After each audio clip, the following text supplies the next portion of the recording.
Hello students, welcome to my channel S Goyal mathematics. तो आज हमारा टॉपिक है इंटरसेक्शन ऑफ सेट्स, जिसको हम हिंदी में सर्वनिष्ठ समुच्चय भी कहते हैं। तो सबसे पहले इसकी डेफिनेशन देखिए।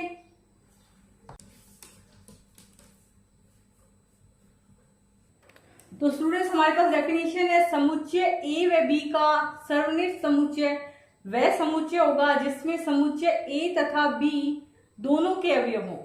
यानी कि मान लीजिए आपके पास में एक सेट ए है और एक मान लीजिए आपके पास में सेट बी है।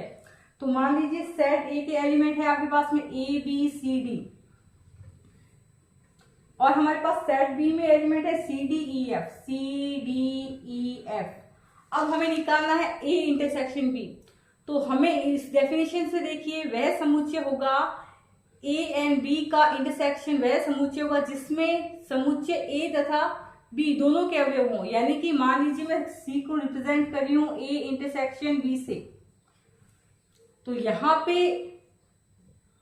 जो एलिमेंट ए में होंगे वो एलिमेंट हमारे पास बी में भी होंगे। इसमें देखिए ए दोनों में कॉमन नहीं है,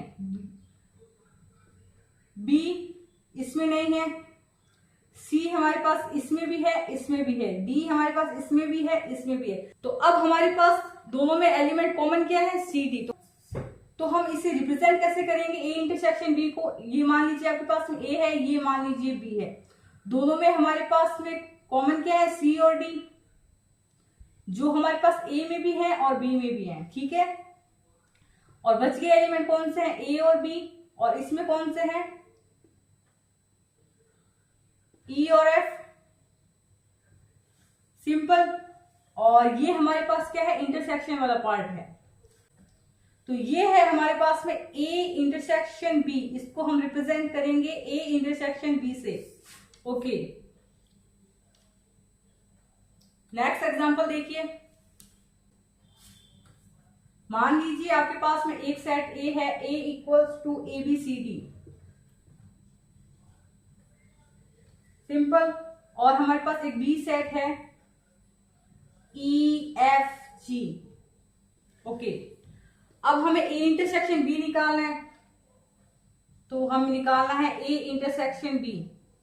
तो ये बताइए, देखिए इसमें पहले हम क्या ढूंढते हैं, दोनों में कॉमन एलिमेंट होता है, वही हमारा होता है इंटरसेक्शन। तो देखिए ए इसमें नहीं है, बी ढूंढिए, बी भी नहीं है, सी ढूंढिए, सी भी नहीं है, डी ढूंढिए, डी भी नहीं है। तो इन दोनों में हमारे पास कॉमन एलिमेंट कुछ नहीं है, तो उसको रिप्रेजेंट करेंगे हम फाई से।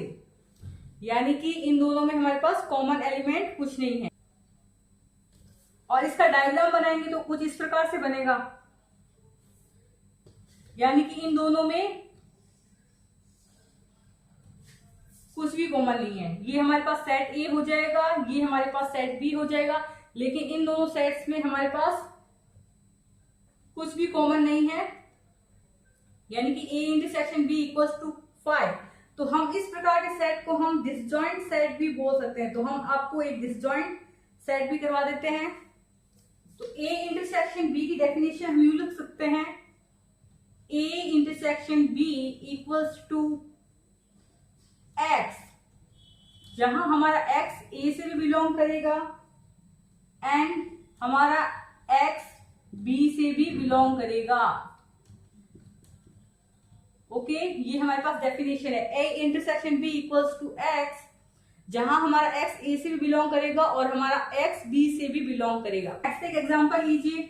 मान लीजिए आपके पास में एक सेट ए है 1 3 5 7 9। ओके, और बी आपके पास में सेट है 7 9 11 और 13। और हमें फाइंड करना है A intersection B equals to what. तो ए इंटरसेक्शन बी में हम क्या देखते हैं, दोनों में कॉमन एलिमेंट। तो देखिए एक इसमें नहीं आ रहा, 3 नहीं आ रहा, इसमें 5 नहीं, 7 यस, 7 इन दोनों में कॉमन है, 9 यस, 9 इसमें भी आ रहा है और इसमें भी आ रहा है, 11 इसमें भी नहीं आ रहा और 13 भी इसमें नहीं आ रहा। तो दोनों में कॉमन एलिमेंट क्या है, 7 और 9। तो ए इंटरसेक्शन बी हमारे पास क्या होगा, 7 9। ओके, नेक्स्ट आप डिसजॉइंट सेट लिखिए। स्टूडेंट्स हमारे पास नेक्स्ट है डिसजॉइंट सेट, हिंदी में विसंगत समुच्चय। जब दो समुच्चयों में कोई अवयव अभिनिष्ट नहीं हो तो वे विसंगत समुच्चय कहलाते हैं। यानी कि यदि हम दो सेट लें और उनमें कोई भी एलिमेंट हमारे पास कॉमन नहीं हो तो उस प्रकार के सेट को हम क्या कहते हैं, डिसजॉइंट सेट। जैसे हमने एक ए सेट लिया और एक सेट लिया ए हमने बी, यहां पे हमारे पास एलिमेंट है 1 2 3 और यहाँ पे पास हमारे पास एलिमेंट हो गए 4 5 6। तो इन दोनों में देखिए हमारे पास कोई भी एलिमेंट कॉमन नहीं है, तो इस प्रकार के समुच्चय को हम क्या कहते हैं, विसंगतीय समुच्चय। और इससे हम रिप्रेजेंट करते हैं A intersection B equals to 5, इसको हम कहते हैं डिसजॉइंट सेट। और इसका वेन आरेख देख लीजिए, इस प्रकार से बनता है A और ये B, जिसमें हमारे पास A सेट और B सेट दोनों में कोई भी एलिमेंट हमारे पास कॉमन नहीं है। तो इस प्रकार के हम सेट को क्या कहते हैं, डिसजॉइंट सेट। ओके, नेक्स्ट लिखिए यूनिवर्सल सेट। यदि A तथा B दो समुच्चय हो तब उनका संघ A यूनियन B उन अवयवों का समुच्चय होगा जो कि A में हो या B में हो अथवा दोनों में हो। मतलब जैसे एक सेट लीजिए, A इक्वल्स टू हमारे पास है ABCD सिंपल, और B हमारे पास एक सेट है ABEF। तो हम यूनियन ऑफ सेट्स को कैसे रिप्रेजेंट करते हैं, जैसे A यूनियन B, तो इसको यूं रिप्रेजेंट करते हैं A यूनियन B। यूनियन को हम इस प्रकार से रिप्रेजेंट करते हैं। तो अब हम निकालेंगे A यूनियन B। तो A यूनियन B हमारा क्या होगा, A union B equals to, तो अब देखिए यहाँ पे A है, यहाँ पे A है, यहाँ पे B है, यहाँ पे भी B है, यहाँ पे C है, यहाँ पे C नहीं है। लेकिन A यूनियन B में हम क्या करते हैं, C को भी लेंगे। यहाँ पे D है, यहाँ पे D नहीं है, तो इसमें हम D को भी लेंगे। E यहाँ है, E यहाँ पे नहीं है, लेकिन हम A यूनियन B में E को भी लेंगे। और F यहाँ है, F यहाँ नहीं है, तो हम इसमें F को भी लेंगे। मान लीजिए इसमें जो कि A में हो या B में हो, इसका मतलब क्या है, यानी कि यदि कोई सेट है जिसमें कुछ एलिमेंट इसमें है लेकिन इसमें नहीं है, तो भी हम A यूनियन B में उसको शामिल करेंगे। मान लीजिए कुछ एलिमेंट इसमें है जो कि इसमें नहीं है, तो हम फिर भी हम A यूनियन B में वो एलिमेंट लेंगे। ठीक है, तो यहां पे हमारे पास आएगा A B C D E F। ठीक है, इसका वेन डायग्राम देखिए इस प्रकार का होगा। यहां पे कॉमन हमारे पास क्या है,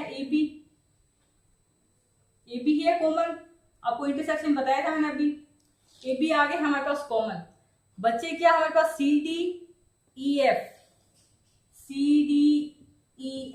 ओके, अभी रुक के देखिए, तो हमारे पास A यूनियन B में हमारे पास सारे एलिमेंट होते हैं, तो ये सारा आएगा A यूनियन B में। ठीक है, ये सारा हमारे पास है A यूनियन B। ठीक है, अगर इंटरसेक्शन करते तो क्या होता, इसमें दोनों में सिर्फ A B कॉमन आ रहा है, तो आपको बताया था इंटरसेक्शन का डायग्राम इस प्रकार बनेगा, जिसमें यहाँ बीच वाला हमारे पास क्या हो जाएगा, A B कॉमन आ जाएगा। ठीक है, और यूनियन में हमारे पास क्या करते हैं, सारे एलिमेंट लेते हैं, इसमें जो एलिमेंट है वो भी लेंगे और इसमें जो एलिमेंट है वो भी लेंगे। कॉमन होंगे तो भी लेंगे, यदि एक में है और यहाँ पे नहीं है तो भी लेंगे, यहाँ पे है और यहाँ पे नहीं है तो भी लेंगे।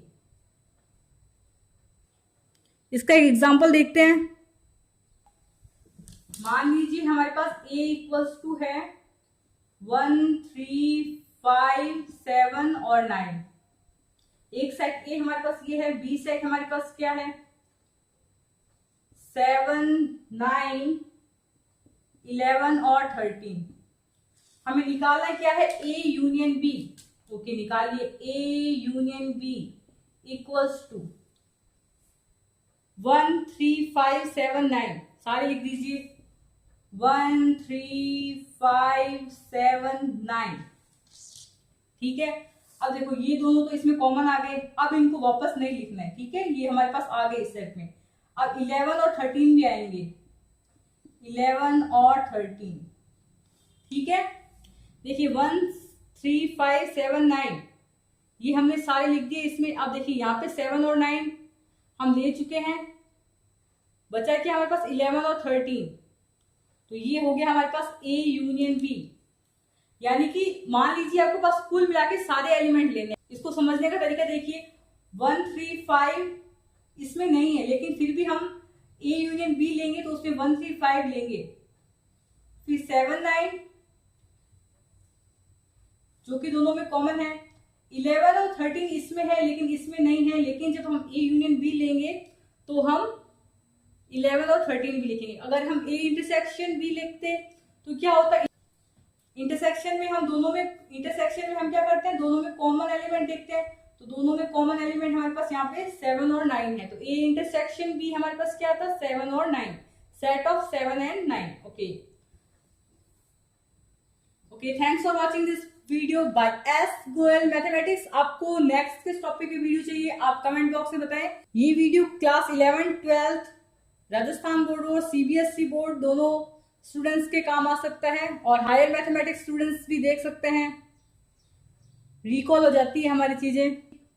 Okay, thank you.